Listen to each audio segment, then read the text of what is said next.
నమస్తే, welcome to our channel. నేను ప్రియాంకరావు. ఒకప్పుడు తిరుమల తిరుపతి దేవస్థానానికి ఏవైతే డబ్బులు వచ్చాయో, అంటే హుండీ ఆదాయం కావచ్చు, ఇతర విరాళాలు కావచ్చు, ఈ విధంగా ఆయనకున్న ఆస్తుల రూపంలో వచ్చిన అమౌంట్ ఏదైతే ఉందో అవి పేద పిల్లలకి, లేదంటే చదువు కోసమో, ఇతర టెంపుల్స్ కి కాస్త ఫండింగ్ ఇవ్వడం కోసమో, వీటి కోసం వాళ్ళు ఉపయోగించారు. కానీ ఇప్పుడు ట్రెండ్ మారిపోయింది. ఎట్లా అంటే వెంకటేశ్వర స్వామికి సంబంధించిన ధనాన్ని ఎలా దోచుకోవాలో కొత్తగా ట్రెండ్ సెట్ చేస్తున్నారని చెప్పొచ్చు. ఎందుకంటే ఈరోజు మరొక ఇష్యూ బయటకు వచ్చింది. మరి ఆ ఇష్యూ ఏంటి, ఏం జరిగింది అనేది తెలుసుకుందాం. మనతో మాట్లాడడానికి సీనియర్ జర్నలిస్ట్ సిఎస్ రావు గారు ఉన్నారు. ఆయన అడుగుదాం. నమస్కారం సార్. నమస్తే. ఇప్పటి వరకు వెంకటేశ్వర స్వామి గారి ఆదాయం ఏదైతే ఉందో ఆ ఆదాయాన్ని ఎన్ని రూపాల్లో ప్రజలకి పంచొచ్చు, ప్రజలకి మంచి చేయొచ్చు అనేది మాత్రమే మనం వింటూ వచ్చాము. ఇప్పుడు ఏంటంటే ఆ ఆదాయాన్ని ఎలా స్వాహా చేయొచ్చు అనేది కొత్తగా ట్రెండ్ సెట్ చేసేసారు మనోళ్ళు. ఇప్పుడు ఒక కొత్త ఇష్యూ బయటకు వచ్చింది. అసలు ఆ ఇష్యూ ఏంటి, ఏ విధంగా స్కామ్ చేశారు? ఇప్పుడు ఈ రీసెంట్ గా తిరుమల తిరుపతి దేవస్థానంలో జరుగుతున్నటువంటి ఇన్సిడెంట్లు మనం కనుక అబ్జర్వ్ చేస్తే, భక్తులు వెంకటేశ్వర స్వామికి నిలువు దోపిడీ ఇస్తుంటారు. నిలువు దోపిడీ అని అంటే మన శరీరం మీద ఉన్నటువంటి ఆభరణాలు ఏవైతే ఉన్నాయో అవన్నీ వాళ్ళు ఆయనకు సమర్పిస్తారు. అంటే అంత అచంచలమైనటువంటి విశ్వాసంతో భక్తులు వెంకటేశ్వర స్వామి దగ్గరికి వెళ్తుంటారు. అందుకే ఆయన హుండీ ఎప్పుడు కూడా కోట్లాది రూపాయల హుండీ ఉంటుంది. నిలువు దోపిడీ ఇచ్చేటువంటి భక్తులు ఎక్కువ మంది ఉంటారు. ఆయన మీద విశ్వాసం. ఈ మధ్య కాలంలో ఒక 122 కేజీలు బంగారం కూడా ఇచ్చారని చెప్పి చంద్రబాబు నాయుడు గారు చెప్తున్నారు కదా, బంగారం ఇస్తున్నారు.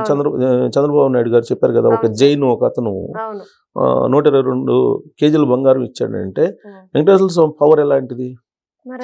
అలాంటి పవర్ఫుల్ గాడ్ ప్రపంచ స్థాయిలో ఆధ్యాత్మిక కేంద్రంగా విరాసిల్లుతున్నటువంటి తిరుమల వెంకన్న అంటే కలియుగ ప్రత్యక్ష దేవుడు. అలాంటి దేవుణ్ణి ఆయన్నే నిలువు దోపిడీ చేసేలాగా కొంతమంది కొన్ని చర్యలు చేసినట్టు ఈ రీసెంట్గా వచ్చినటువంటి పరిణామాలను చూస్తే మనకు అర్థమవుతుంది. దాంట్లో ఇప్పుడు లేటెస్ట్ ఏంటంటే శాలువలు. ఈ వివిఐపీలు ప్రోటోకాల్ దర్శనానికి వెళ్తుంటారు. వెళ్ళినప్పుడు ఏం చేస్తారంటే ఈ పట్టు ఈ శాలువతోటి కప్పి సత్కరిస్తూ ఉంటారు. అలాగే వెంకటేశ్వర స్వామి పంచి ఉంటుంది, దాన్ని తలకి పెట్టేస్తారు. అది చాలా మంచి అనుభూతినిస్తుంది. నేను కూడా 1-2 సార్లు వెళ్ళాను. సో కాబట్టి అది చాలా అనుభూతినిస్తుంది. శాలువ కప్పి వాళ్ళు ఆశీర్వచనం ఇవ్వటం, ఇవన్నీ కూడా ఒక రకమైనటువంటి తన్మయత్వంలోకి వెళ్ళిపోతాం అది. సో అదంతా విఐపీలకు సంబంధించిన వ్యవహారం. వాళ్ళకి ఈ శాలువలు ఇచ్చే దాంట్లో శాలువలు టెండర్లు పిలుస్తారు. ఏదైనా తిరుమల తిరుపతి దేవస్థానంలో నెయ్యి అయినా ఏదైనా సరే టెండర్లు పిలుస్తారు. టెండర్లు పిలిచారు. దీనికి టెండర్లు పిలిస్తే ఇప్పుడు వచ్చిన అంటే గతంలో ఉన్నటువంటి పాలకవర్గం, యాక్చువల్గా పాలకవర్గం అని కూడా అనకూడదు, దేవుణ్ణి పాలించేదానికి వీళ్ళెవరు, ధర్మకర్తల మండలి అని అంటారు. వాళ్ళు ఏంటంటే ధర్మకర్తల మండలి అంటే అక్కడ ఉండేటువంటిది పరిరక్షించడానికి దేవుడు ప్రతినిధులుగా అక్కడ ఉంటారు అంతే. అదే పాలకవర్గం. దాన్ని పాలకవర్గం అంటున్నారు, కానీ ధర్మకర్తల మండలి అది. పాలకవర్గం అనేది అసలు అనకూడదు అనేది కొంతమంది ఆధ్యాత్మికర్తలు చెప్పారు, నాకు కూడా చెప్పారు. వీళ్ళెవరు పాలించడానికి అని అక్కడ వెంకటేశ్వర స్వామిని. సో కాబట్టి అక్కడ శాలువలకు సంబంధించి 640 రూపాయలు 50 రూపాయలు చేసేటువంటి శాలువని 1350 రూపాయలకి కొనుగోలు చేశారు. అంటే డబుల్. సరే, డబ్బులు ఎక్కువ పెట్టైనా సరే జనరల్గా నాణ్యతతో కూడింది ఇస్తారా అంటే అది కూడా లేదు. పట్టు శాలువలు అవి, పట్టు శాలువలు అని చెప్పేసి ఈ కాటన్ సిల్క్ సంబంధించినటువంటి శాలువలు యుఐపీలకు కప్పేటువంటివి. దాదాపు 2015 నుంచి ఇప్పుడు వరకు 1500 కోట్ల రూపాయలకు సంబంధించిన ఏదో చెప్తున్నారు. అది 15,000కు సంబంధించి శాలువలకు టెండర్లు పిలిచారు. 1389 రూపాయలు చేశారు. ఇవి ఏమేమి కంపెనీలు అంటే విఆర్ఎస్ అనేది ఒకటి, విఆర్ఎస్ అనే కంపెనీ. తర్వాత దీని అనుబంధ కంపెనీ తిరుమల ఫ్యాబ్రిక్స్, తర్వాత నన్నా కాటేజెస్, తర్వాత విఎం రాజా పవర్లూమ్. ఇవి ఎక్కడే తెలుసా? ఈ కంపెనీలో నేను చెప్పిన కంపెనీలు నగరి కాన్స్టిట్యున్సీకి సంబంధించినవి. నగిరి నగిరి నగిరి రోజా అనగానే గారు. ఆ? రోజా గారు. ఆహా. ఇప్పుడు లేరులే ఓడిపోయారు కదా ఒకప్పుడు సార్ అప్పుడు. అంటే తిరుమల అనగానే నగిరి అనగానే ఆవిడ గుర్తొచ్చేస్తారు మరి. ఆమె గుర్తొస్తారు. ఆమె పొలవమని వెంకటేశ్వర స్వామి దగ్గర జనాలు మొన్న కూడా తీసుకోమంటారు. వెళ్ళొచ్చింది కదా సార్. సరే ఆవిడ ప్రాప్తం అది అది మనం ఏం చేయలేం కానీ నగిరి కాన్స్టిట్యూన్సీకి సంబంధించిన కంపెనీలు ఇవి. ఓకే. సరే వాళ్ళ కంపెనీలకి ఇప్పించడం వెనక ఎవరున్నారు ఏంటి అనేది కూడా బయట రావాలి. ఇంతవరకు అవును, రాలా.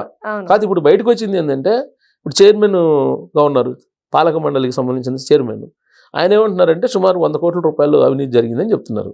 100 కోట్లు సుమారుగా సుమారు. కొంచెం అటు ఇటుగా 90, 100 కోట్లు సుమారుగా అంత జరిగిందని దగ్గర దగ్గర. చెప్తున్నారు. చెప్పి ఐడెంటిఫై చేసి ఆయన పాలకవర్గ సమావేశంలో మన ఆ సమావేశంలో ఒక తీర్మానం చేశారు. ఈ కేసుని ఏసీబీకి అప్పచెప్పాలి అని, విచారణకి సిఐడికో ఏసీబీకో అప్పచెప్పాలని చెప్పేసి లెటర్ రాశారు. లెటర్ రాస్తే ప్రభుత్వం దానికి అంగీకరించింది విచారణకి. సో ఇప్పుడు విచారణ చేయడానికి సిద్ధం అవుతున్నారు. అయితే ఇక్కడ చిన్న లాజిక్ ఏంటంటే ఈ విచారణకు ఆదేశించేటప్పుడు ఇప్పుడు కొత్తగా ఏర్పడినటువంటి టీటీడీ బోర్డు వాళ్ళు ఇప్పుడు చాలవలు ఆల్రెడీ స్టాక్ ఉన్నాయిగా. అంతకుముందు గత ప్రభుత్వం ఉన్నప్పుడు టెండర్లు పాడుకున్నటువంటి వాళ్ళు సప్లై చేసేటువంటి చాలవలు ఏవైతే ఉన్నాయో వాటిని టెస్టింగ్ పంపించారు. ఎక్కడికి పంపించారు?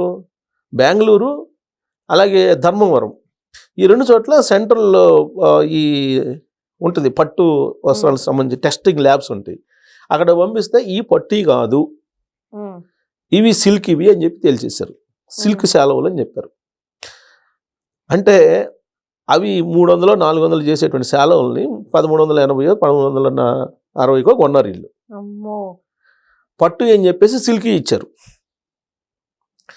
సరే అంతకుముందు కూడా టెస్ట్ చేయించలేదా అని అంటే టెస్ట్ చేయించారు అప్పుడు కూడా. ఎందుకంటే జనరల్గా ఏంటంటే ఒక టెండర్ కాల్ఫర్ చేసినప్పుడు దానికి ఒక నామ్స్ ఉంటాయి. ఆ నామ్స్ ప్రకారం ఈ వస్తువుల్ని ఇస్తున్నారా లేదా, లేదా శాలవులు ఇస్తున్నారా లేదా, లేదా నిత్యావసర వస్తువులు ఇస్తున్నారా లేదా, నెయ్యి ఇస్తున్నారా లేదా అనేది ఆల్రెడీ ఒక టెస్టింగ్ ల్యాబ్ ఉంటుంది, ఒక పర్చేజింగ్ డిపార్ట్మెంట్ ఉంటుంది సపరేట్గా అక్కడ. సో అప్పుడు ఒక అతను రిటైర్డ్ ఎంప్లాయీ, ఇప్పుడు రిటైర్డ్ అయిపోయాడు అతను టెస్ట్కి పంపించాడు. ఏది శాలవుల్ని ఎక్కడికి పంపించాడు? టెస్ట్కి కాంచీపురం పంపించాడు. కాంచీపురం పంపిస్తే కాంచీపురంలో వచ్చిన టెస్ట్ ప్రకారం ఈ పట్టు శాలవులే అని చెప్పేసి కన్ఫర్మ్ చేశారు. ఫేకా? పట్టు శాలవులే అని చెప్పి కన్ఫర్మ్ చేశారు. అది సో అది ఫేకా కాదా అని అంటే బహుశా వచ్చినటువంటి శాలవుల్లో పట్టు కొన్ని ఉంటే అవి తీసుకొని టెస్ట్ చేయించుంటారు అనేది ఒక అనుమానం. మిగతా సిల్క్ అయి ఉండొచ్చు, ఈయన కావాలని పట్టు తీసుకెళ్ళి ఆడ చేయించుండొచ్చు అనేది.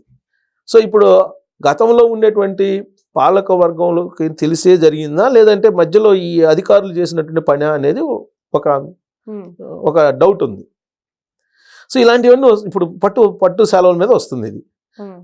ఇప్పుడు వీళ్ళేం కాంచీపురంలో టెస్ట్ చేయించారు గత పాలక మండలి. ఇప్పుడున్నట్టు పాలక మండలి ఎక్కడ చేసింది? బెంగళూరు అలాగే ధర్మవరంలో చేయించారు. చేయించినప్పుడు ఇది సిల్క్ అని బయటపడింది, వాళ్ళు చేయించినప్పుడు పట్టు అని బయటపడింది. మరి ఇప్పుడు శాలవులు పట్టు శాలవులా సిల్క్ శాలవులా అనే దాని మీద విజిలెన్స్ ఎంక్వైరీ వేశారు. విజిలెన్స్ ఎంక్వైరీ వేస్తే విజిలెన్స్ ఎంక్వైరీలు తేలిందంటే సిల్క్ అని తేలింది. ఆ విజిలెన్స్ ఎంక్వైరీని బేస్ చేసుకుని విచారణకు ఆదేశించారు. ఏసీబీ విచారణకు ఆదేశించారు. విచారణకు ఆదేశించినటువంటి క్రమంలో ఇప్పుడు కల్తీ నెయ్యి తర్వాత పరకామణి కేసులు జాబితాలో ఇప్పుడు ఇది కూడా యాడ్ అయింది.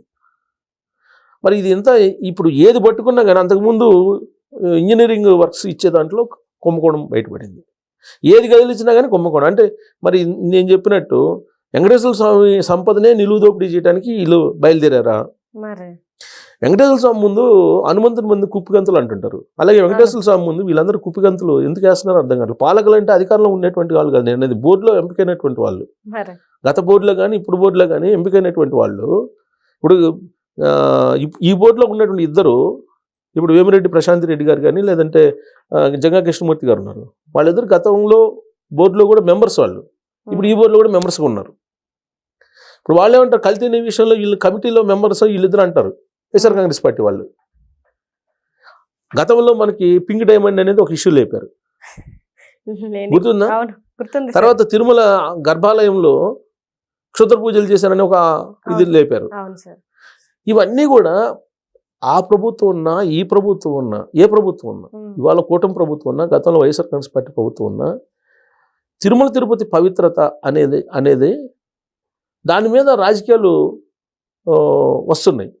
సరే, రాజకీయ కోణాన్ని సంతరించుకుంటున్నాయా అని అంటే జనరల్గా ప్రభుత్వానికి అనుసంధానంగా అయి ఉంటుంది కాబట్టి బోర్డు డెఫినెట్గా అది రాజకీయ కోణంలో నుంచి వెళ్ళిపోతున్నాయి.